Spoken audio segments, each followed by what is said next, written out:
Hi guys, and welcome to my first ever YouTube video. My name is Jariela Valverde Vindas and I am a Costa Rican revert.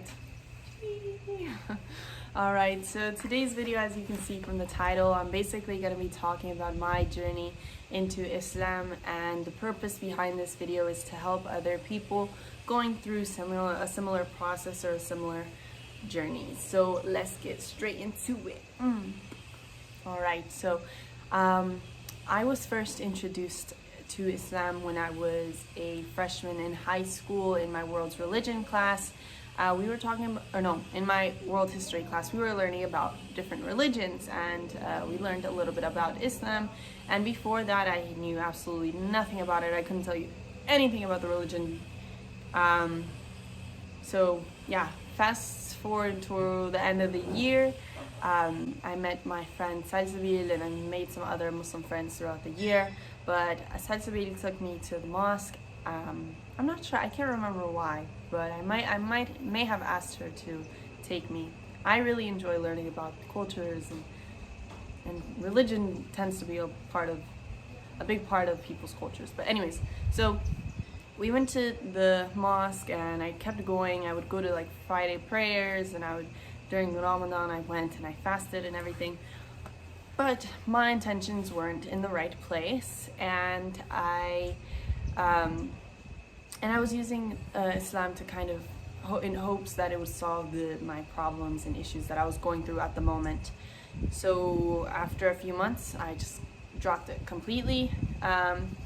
And fast forward 4 years, and during these 4 years, well, a little background info, my entire life I've suffered with really severe anxiety, and for the past couple years I had been battling with depression as well.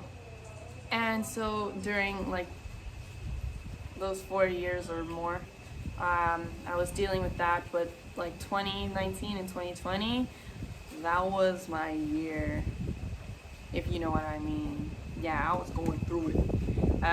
I had felt for the longest like I was so lost. I couldn't set goals for myself because of my anxiety, and because every time I did, like after a month, I would change it completely. I felt like so pointless. I had no idea what I was going to do with my life, and I was giving up, or I had gave up at that point, to be honest.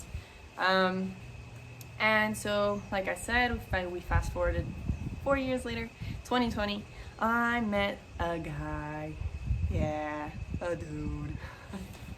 So this guy, he brought up the question to me. He asked me what I thought about Islam, and I was like, I gave him a horrible answer, I'm not gonna lie. I didn't even give him a proper response.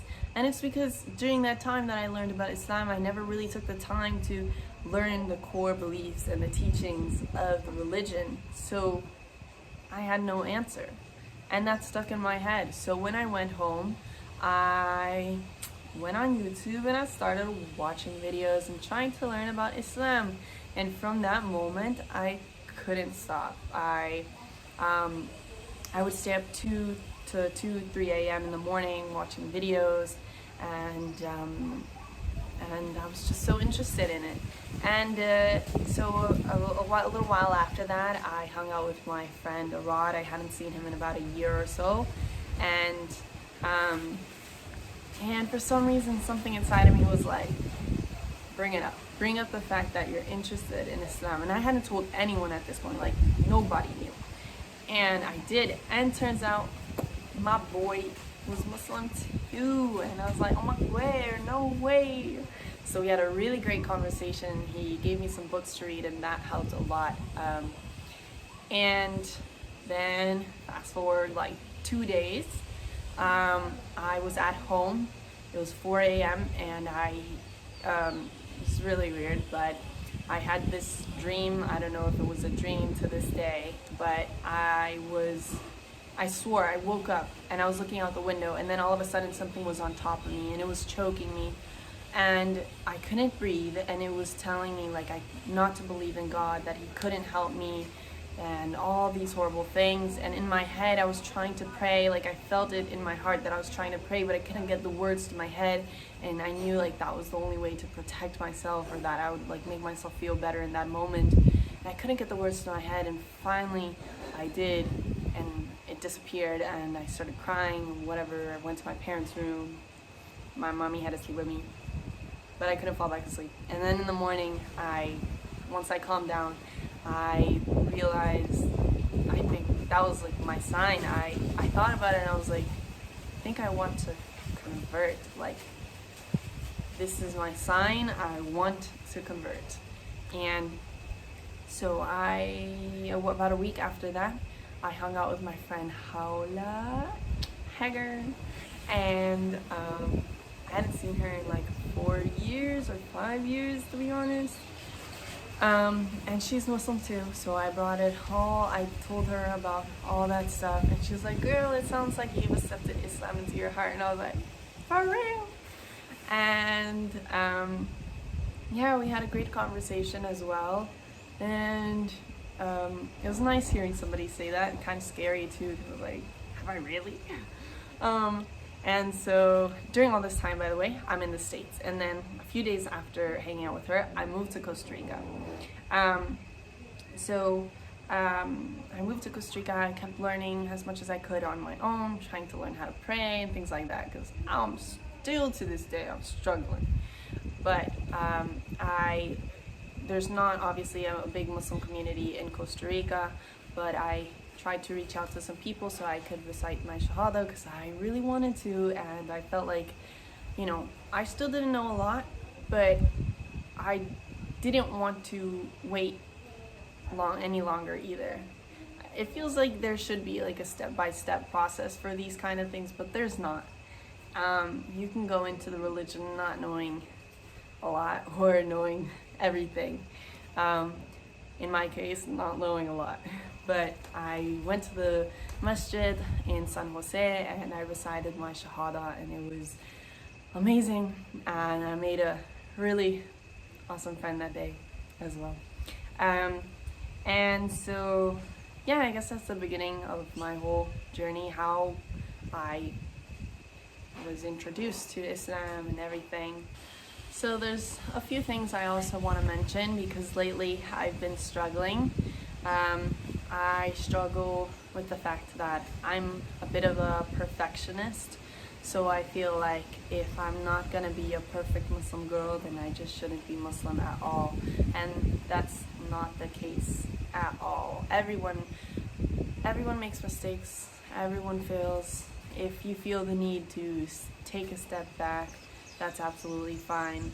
I'm kind of scared of doing that, because I'm scared of disappointing people, and I'm scared of what other people will think, but it really doesn't matter what other people are gonna think. You're always going to disappoint people. I do all the time.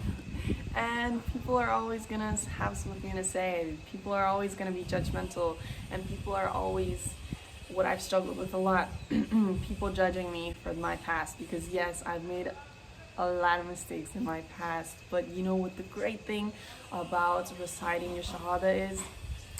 When you recite your Shahada, you are forgiven of all your sins. God forgives you for everything that you have done before that moment. So it's like a fresh slate for you. You're good to go. So don't worry about the things that you've done in the past. When you ask God for forgiveness, and recite your Shahada, He has forgiven you for those things. So move on, move forward. Stop worrying about what other people think or what other people say. Like I said before, they're always gonna have something to say, whether you cover your hair or not. Because sometimes I do, and people are like, why are you covering your hair? Sometimes I don't. People are like, aren't you Muslim? Why aren't you covering your hair? People always got something to say.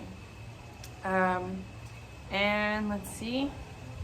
The last thing I want to leave you guys with, and the most important thing, because yesterday I had my friends remind me, because sometimes you lose track of what really is important. But remember, what the most important thing is your relationship with God, and staying true to Him, and staying true to yourself, and always having the right intentions for anything you do. It'll make life so much easier. And another thing that I wanted to mention, because a lot of people always question like, what motivates you, what motivated you to like continue your journey into Islam? The moment I started to learn about it, I felt a change in my life, in my mental health, in my my overall well-being. I was no longer having those thoughts of like, I hate my life, what do I do? I was grateful. I woke up grateful every morning. I was happy to be here. I was happy to be alive.